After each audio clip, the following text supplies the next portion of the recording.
Let's talk about the incredible connection between the food you eat and managing psoriasis.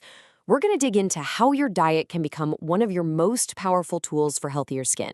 So let's get right into it. So here's the big question, right? Can what you're eating actually help calm down those frustrating psoriasis flare-ups? The answer is a huge resounding yes. And we're about to break down exactly how using science-backed food choices that can make a serious difference. All right, here's what we've got on deck. First, we'll cover the why, that deep connection between food and your skin. Then, we're going to get super practical and deconstruct your plate. After that, we'll talk about building a strategy that works for you. And finally, we'll look at the proof, the real results you can expect. Okay, first things first, it is so important to understand this one key idea. Psoriasis isn't just something happening on your skin. It's actually an immune condition, meaning that the inflammation you see on the outside, well, it really starts on the inside. Psoriasis is driven by something called systemic inflammation. Think of it like a low-grade fire simmering throughout your entire body. And here's the amazing part. Your diet is one of the most powerful things you can control to help turn down that heat. So how do we actually do that? How do we start putting out that fire? Well, it's all about making simple, smart, anti-inflammatory swaps. Let's really break down what that looks like, food group by food group. Let's start with protein. What we want to do is ease up on things like red meat and processed meats, which can sometimes fuel inflammation. Instead, we're going to lean into the anti-inflammatory powerhouses. Seriously, cold water fatty fish like salmon are absolute superstars here. They're loaded with omega-3s, which your body literally uses to create compounds that calm inflammation down. Okay, next up, carbs. This is a big one. You want to sidestep those refined carbs, the white bread, the pastries, the sugary stuff.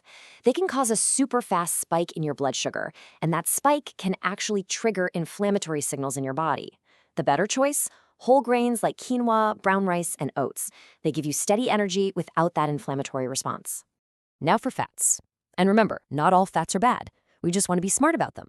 We're talking about avoiding the saturated and trans fats you find in a lot of fried foods. Instead, we want to embrace those healthy, unsaturated fats.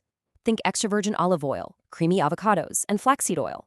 These good fats are crucial for fighting inflammation all over your body. Produce is a really interesting category because while you definitely want to load up on veggies and fruits, some can be a little tricky. For some people, a group of veggies called nightshades, that's your tomatoes, peppers, and eggplants, can be a trigger. But the main goal for everyone is to pack your plate with antioxidant-rich foods. Leafy greens, berries, broccoli, these foods act like a cleanup crew for your body, neutralizing the little molecules that fuel inflammation. And finally, let's talk about what's in your glass. Things like full-fat dairy and some types of alcohol can actually encourage inflammation. But making a few simple swaps, like to a plant-based milk or an antioxidant-packed green tea, or even just good old water, can have a really positive effect on your skin. Okay, we've just gone over a ton of general advice, but now it's time to get personal. Because here's the thing, psoriasis is incredibly individual. A food that triggers a flare-up in one person might be totally fine for you. So this next part is all about becoming a detective for your own body. And the best tool for the job is something called an elimination trial. Don't worry, it sounds more complicated than it is. It's just 3 steps. First, you remove some of the most common triggers for about 6 to 8 weeks. Second, you just watch and see. Pay close attention to your skin and how you feel. And third, you slowly bring back one food at a time to see how your body reacts. This is how you find out what your specific triggers are. So, is all this effort really worth it? Does it actually pay off? Let's take a look at the science, because the clinical evidence here is really, really encouraging. This is way more than just a theory. This quote pretty much says it all. A Mediterranean-style diet, which, hey, is full of all those awesome anti-inflammatory foods we just talked about, like fish and olive oil, has been clinically shown to lower something called PASI scores. That's just a tool doctors use to measure how severe psoriasis is. So yeah, this is a proven strategy. So let's translate that. What does lowering a clinical score actually feel like in real life? Well, it means less severe symptoms. It means clearer skin. And honestly, most importantly, it means a better quality of life.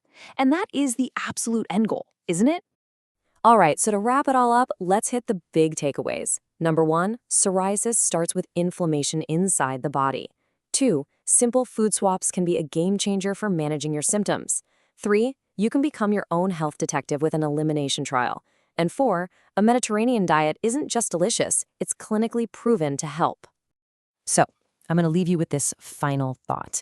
You do not have to change your entire diet overnight. So just ask yourself, what is one small anti-inflammatory swap you could try this week?